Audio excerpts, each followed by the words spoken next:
Greetings. Thank you for all your views, comments and subscriptions. Today we are going to talk about quest weapon, so there might be some spoilers here. If you have not completed Chimera Prologue quest, you might not want to watch this because it might spoil a few things for you. Now, saying that, we do have an endgame build for Paracesis, which is the heavy blade that you will receive once you complete the quest, and we'll go straight into testing. We are going to spawn 8 level 155 corrupted bombards.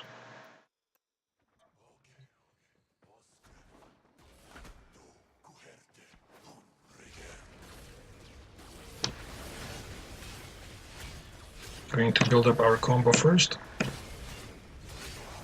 Then go straight into the Broken Bull for Cleaving Whirlwind.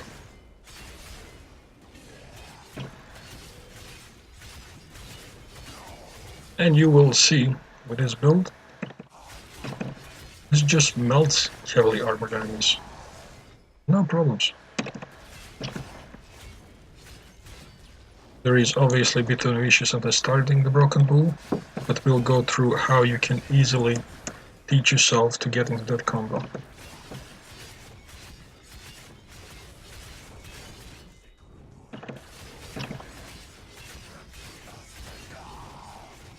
I think that's all of them.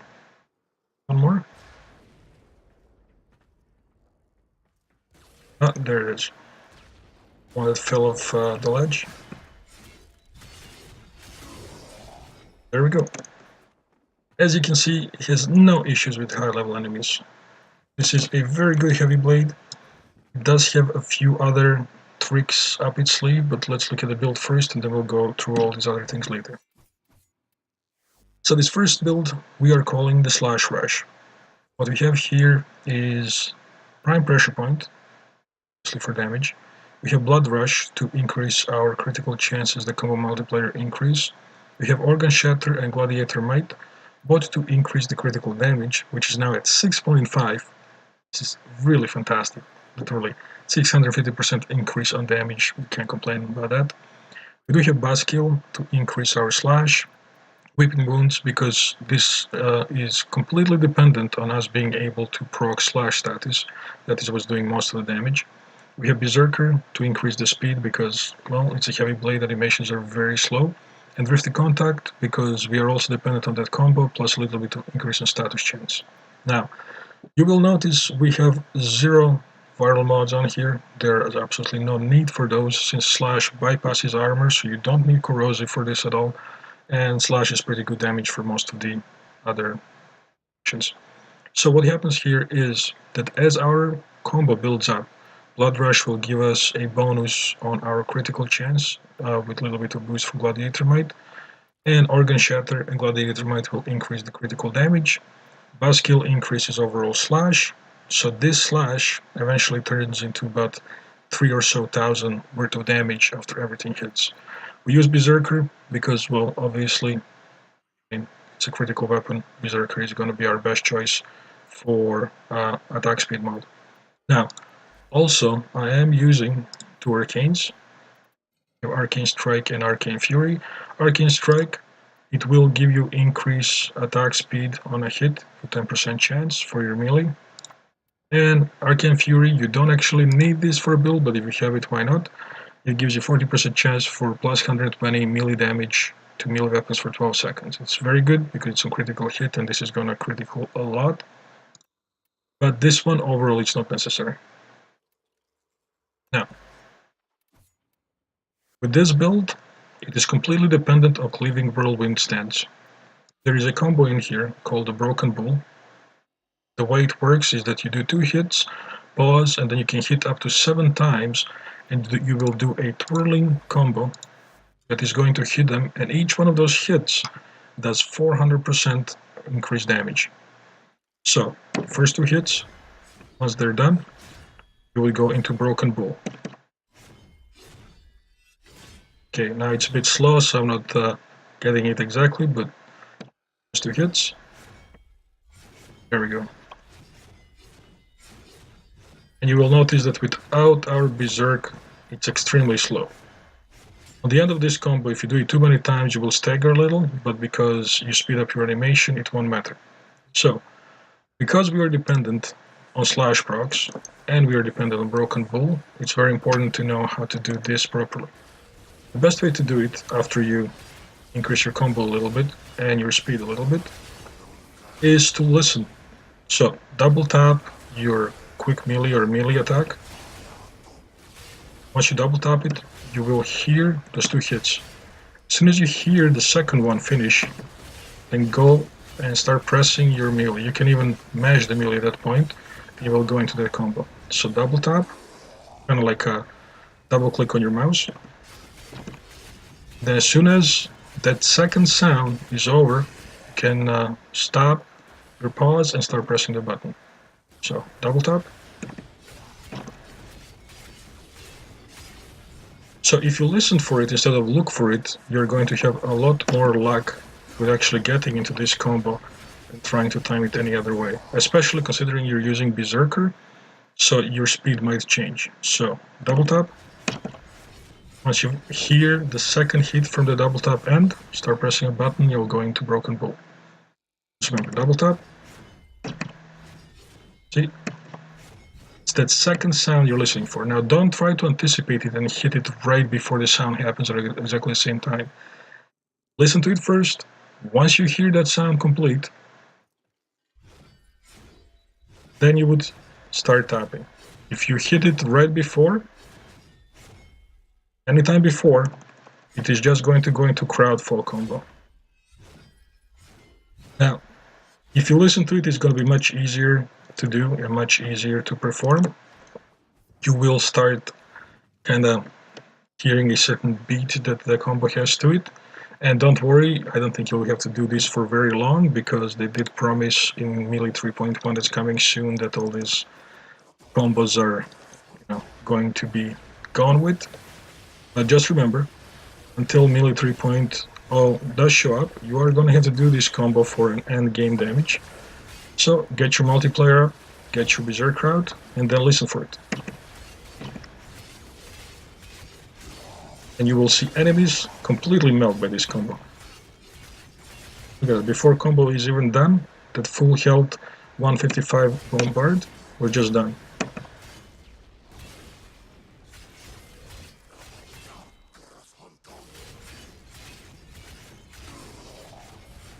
You might not get it every time, I don't for sure, I miss it many times, but the combo that you go into, it'll still do damage, it'll still kind of knock them back a little bit. You can see, as soon as the combo starts, by the time it ends, you will get enough slash procs, you will take care of any of those enemies.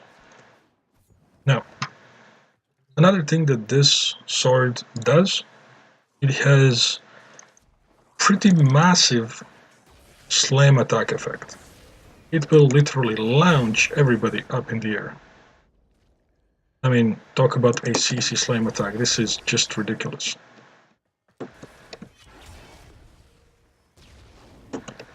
Overall, it is not going to help you really kill enemies, it doesn't do damage.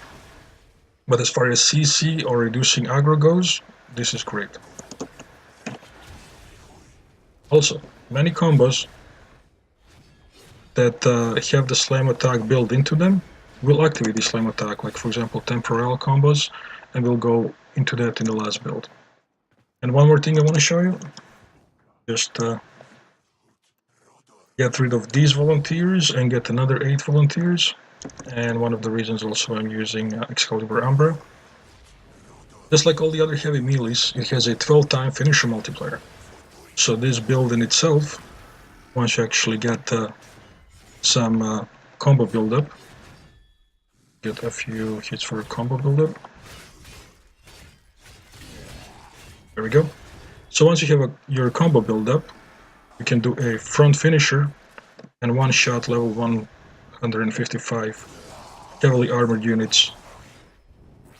The reason why this works is because you also will get a 700% stealth multiplier, for example when Excalibur is doing the radial scream or radial blind, whichever Excalibur version you use. So you can easily take care of high-level enemies by using a Broken Bull combo. You can easily get rid of enemies, CCing them by ground slam attack, and you can also get rid of them if you have a frame such as Excalibur Inaros, Ash, Mirage, Ivara, Equinox, or any of those frames that have some kind of a standard allotment of finishers.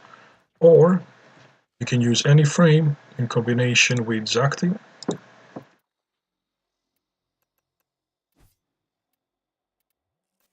So Zakti is a secondary weapon that one of the things that it does is it sends off a ball that explodes and opens up enemies for finishers.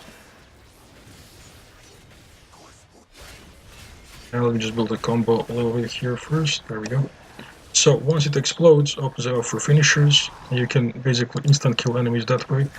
Make sure you hit them with the finisher before the little cloud explodes. Because if you're hitting as the cloud is forming, you might be too late for the finisher opening. So the finisher kill is available now for any frame, just equip Zakti. The build for Zakti itself, it's not really a build, we're just using the basic Zakti ability. I'll show you here. I don't have any Forma on this, I do have a potato, but you don't even need a potato, really all you need. Fulmination, it does improve the blast radius. Put Little Torrent, Ice Storm, so even if you don't have a potato, you can probably pull it off with this. So this would be 29 capacity, without Forma or anything, it'll still work.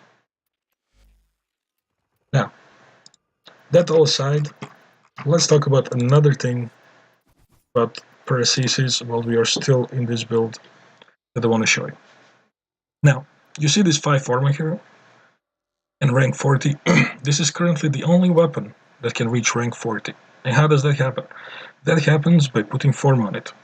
Each Forma you put in after you level to 30 will add additional 2 ranks. So, after 30, you formate, they can rank it up to 32. After 32, you formate, rank it up to 34. And so on, up to rank 40. And for each of those extra ranks, you will get extra 100 mastery points. So instead of getting your regular 3000, you will get 4000 for this weapon. Do you need 5 Forma for this weapon? Absolutely not. I have things like Prime Pressure Point, Maxed Blood Rush, Buzzkill. All of these are pretty high and expensive mods, and I still have 37 capacity. I have really nothing to fit in there. So, if you want mastery, feel free to rank it up. If you don't want mastery, well, pretty much do this with 1 or 2 Forma, really. Now, there is another special ability that this heavy blade has, plus 60 damage to sentience once you max it to rank, and reset sentient damage resistance. Now, right now, you can't really use this anywhere. It is not very efficient to hunt Eidolons with a melee weapon. Killing Wombalists or Batalists, that's much easier done with your operator. So this is not really relevant right now, but I'm assuming this will become relevant later. Right? We'll see. I don't know. However, because lots of people have their sacrifice mods, I did make a sacrificial bull, which is basically almost as good as this build, but you are using sacrificial pressure and sacrificial steel at max, and yeah, max them just to see if they're any good for this. So this way you are getting extra plus 40 and plus 40 damage to sentience, so you will have plus 142.6% to sentience if this ever becomes an issue. Now, we did have to move some stuff around. We did take off Gladiator Might, and we have replaced the Sacrificial Steel. You could theoretically change up a few more things here, but this basically works the same way. And you will see a lot more red numbers, however the damage will be slightly lower. So, same thing, just the red crit version of the whole battle. Let's just build up a combo a little first. There we go. So as you can see, it's working almost the same way, except our damage numbers are now red instead of orange. Completely viable. And also, if you haven't maxed out your sacrificial mods, it's completely unnecessary. But once again, I'm assuming D has a plan for this, so this could be a sword. This is theory crafting, nothing to know, just assuming. This could be a sword that we all kill Nata with. So we'll see what happens there. Now, I did also make another build. This one is utilizing Tempo Royale. Now, with Tempo Royale, I'm calling it Tempo CC build, mostly because, well, there's just so much blast and ragdolling, which actually interferes with you killing the enemies, but if you need something just to clear the level, you want something very fast. This is a super fast build that if you are holding block, is going to go into Tempo Royale's ground finisher, which is going to activate your ground finisher as well. It even activates the ground finisher in your secondary combo, this one right here, right in front of you, or the far one. Now, this one we did build with corrosive because we are making it for speed and CC, so we're not going to be killing them super quick, so you might need your armor down. Now, the difference between this build and the other builds, as I said, we are using dual stat mods for corrosive. We still have our slash. We do have 2 mods that are going to increase our speed: Organ Shatter, Blood Rush, and Prime Pressure Point, of course. Now, as I said, with a build like this, you just want to make sure you get your Berserker going so you can move quickly and you can CC enemies. This is one of those builds that when you need to run through the level quickly and it's not important that all enemies are dead, you might want to bring this with you. Because with Tempo Royale, you are going to be able to CC a lot. And quickly. And it's just funny watching them kind of fly like that. The best thing is, here I'll show you this. It's actually kind of hilarious. But if you put this blade on Ash, and this is really good on Ash, considering that Ash gives slash damage bonus, and if you use the Fatal Teleport build, you can see this in my Ash Prime video. What you can do as Ash, you can go in there, use your 4, mark a bunch of enemies, right? Ground slam, and then activate your drones to attack them where they're flying in the air, almost like it's happening as an air combo. Which is pretty much what I'm hoping that Melee 3.0, when we're talking about air combo, is going to be like.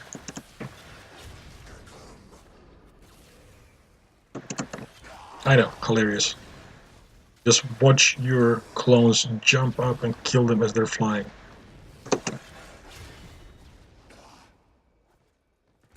So let's get this guy 3 marks here.